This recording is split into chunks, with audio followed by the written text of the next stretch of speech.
آپ کو میت کو نہلانے کے لیے سامان کی ضرورت ہے، اس کو غسل دینے کی ضرورت ہے، تو سب سے پہلے تو آپ گھر والوں کو کہیں گے کہ پانی گرم کر کے دیں، اتنا پانی ہو تقریباً جو 2 بالٹی بن جائے، پانی کی پھر کمی نہ پڑے آپ کو،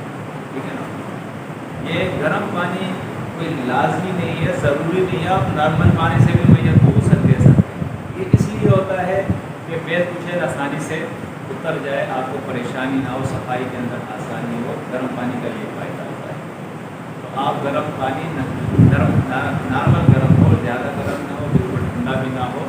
نیم گرم جس کو کہتے ہیں ایسا پانی ہو۔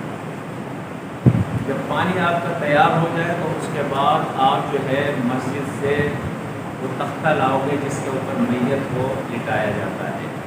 ٹھیک ہے۔ وہ تختہ اس طرح سے آپ رکھو گے، اس کے اندر قبلہ رخ کرنا کوئی ضروری نہیں ہے، آپ آسانی دیکھیں کہ آسانی کیسے ہوتی ہے۔ اس میں ترتیب یہ ہوتی ہے کہ آپ اس تختے کو ایسا رکھیں کہ وہ سلوب میں آ جائے، یعنی جو سر میت کا جہاں آ رہا ہے وہ تھوڑا سا اونچا ہو، جہاں پاؤں آ رہے ہیں وہ سائڈ تھوڑا سا نیچے ہو، تاکہ پانی آسانی سے بہ سکے، نکل سکے۔ تختے کو اس طریقے سے ڈالیں کہ جو بہاؤ کا راستہ ہے نا، وہاں پہ نکاسی کا کوئی ذریعہ ہو، پانی نکلنے کا کوئی راستہ ہو، ایسی جگہ پہ آپ غسل کو میت دے جہاں انتظام ہو پانی نکلنے کا بھی، ایسا نہ ہو کہ جب میت کو آپ غسل دے رہے پانی سارا جمع ہو گیا۔ کبھی ایسا بھی ہوتا ہے کہ آپ میت کو غسل دے رہے تو اس کے پیٹ میں سے فضلہ نکل جاتا ہے، گندگی نکل جاتی ہے، ٹھیک ہے نا، تو وہ بھی نکلنا چاہیے۔ ایسی جگہ پہ آپ ان چیزوں کا احتیاط کریں، ورنہ آپ پھر پریشان ہو جائیں گے۔ یہ میں جو آپ کو بتا رہا ہوں تو وہ صرف پڑھ کے نہیں بتا رہا ہوں، پھر تجربہ بھی ہوتا ہے، بار بار میت کو غسل دینا، اس میں ہمیں کیا پریشانی آئی ہے، کہاں کہاں تکلیف ہوئی ہے، کیا کیا احتیاطیں ہمیں کرنی چاہیے، تو وہ اپنا تجربہ جو بھی ہے وہ بھی اس کے ساتھ میں آپ کو دے رہا ہوں، اس سے بھی آپ استفادہ کریں۔ تو پانی نکلنے کا راستہ جو ہے وہاں ہونی چاہیے، ایسی جگہ پہ آپ میت کو غسل دیں۔ 2 بالٹی جس کے اندر پانی ہو، ایک صابن جس سے آپ میت کو جو ہے صاف کریں، 2 دستانے آپ کے پاس 2 جوڑے ہونے چاہیے، میڈیکل اسٹوروں سے ملتے ہیں ربڑ والے، وہ زیادہ صحیح ہوتے ہیں۔ عام طور پہ لوگ اسی کفن کے کپڑے میں سے کپڑا نکال کے ہاتھ میں لپیٹ لیتے ہیں، لیکن اس کا کیا فائدہ؟ پانی کے اندر جا رہا ہے، آپ کا ہاتھ گیلا ہو رہا ہے، گندگی کے اثرات کے اندر جا رہے ہیں، آپ کے ہاتھ گندے ہو رہے ہیں، تو اس سے بچاؤ نہیں ہوتا ہے۔ نہ ہونے کی صورت میں چلو، نہ ہونے سے پھر بہتر ہے آپ کپڑا لپیٹ لیں، لیکن بہتر یہ ہے کہ آپ میڈیکل اسٹور سے اپنے ہاتھ کے سائز کے 2 جوڑے دستانے لے لیں اور وہ بھی تیار رکھ لیں۔ اس کے ساتھ ایک مگ ہو پانی ڈالنے کے لیے، وہ بھی آپ کے پاس ہونا چاہیے۔ ایک جھاڑو آپ کے پاس ہونا چاہیے تاکہ پہلے اس جگہ کی بھی صفائی ہو جائے، بعد میں بھی پانی نکالنے کے لیے اس کی صفائی ہو جائے، ٹھیک ہے نا۔ یہ چیزیں آپ کے پاس احتیاطاً ہونی چاہیے۔ میت کا کبھی کفن پہنانا تو بعد میں ہوتا ہے، اس کے کپڑے اتارنے بھی ہوتے ہیں، تو کپڑے اتارنے کے لیے آپ کے پاس کینچی بھی ہونی چاہیے، اس لیے کہ شلوار کو آسانی سے آپ اس کا جو ہے ناڑا کھول کے شلوار نیچے سے کھینچو گے وہ نکل جائے گا، لیکن قمیض نکالنے میں تکلیف ہوتی ہے۔ اگر آپ چاہتے ہو کہ کپڑے اس کے نئے ہیں، استعمال میں آ سکتے ہیں، اس کو ضائع نہیں کرنا چاہیے، تو کوشش کریں آپ اس کے قمیض کو بھی کاٹے نہ، نکال لیں اگر نکل سکے آسانی کے ساتھ۔ میت اگر زیادہ اس کا جسم پکڑ گیا ہے اور نہیں نکل پاتا، تو اس صورت میں آپ کے پاس کینچی بھی پہلے سے تیار ہونی چاہیے، یہاں سے اس کو کاٹیں، ٹھیک ہے، یہاں سے کاٹیں اور اس طرح سے کاٹیں کہ وہ آسانی سے اس کو آپ کھینچے اور وہ نکل جائے، کوئی مسئلہ آپ کو نہیں۔ کینچی بھی آپ کے پاس ہونی چاہیے۔ ایک کنگھی ہونی چاہیے غسل کے بعد، تاکہ میت کے جو بال ہے اس کو آپ کنگھی بھی کر سکو، وہ بھی آپ کے پاس۔ عطر وغیرہ یا اس قسم کی چیز اگر آپ استعمال کرنا چاہو تو وہ بھی آپ کے پاس اویلیبل ہونا چاہیے۔ اور کاٹن روئی، تھوڑا سا کاٹن جو ہے وہ بھی آپ کے پاس ہونا چاہیے، اس کی بھی آپ کو ضرورت پڑے گی، ٹھیک ہے نا۔ غسل دیتے وقت آپ کے پاس 4 سے 5 آدمی ہونے چاہیے۔ 4 سے 5 آدمی اگر ہو جائے تو بہتر ہے، ورنہ 3 آدمی سے بھی کام چل جاتا ہے، کوئی ایسی بات نہیں ہے،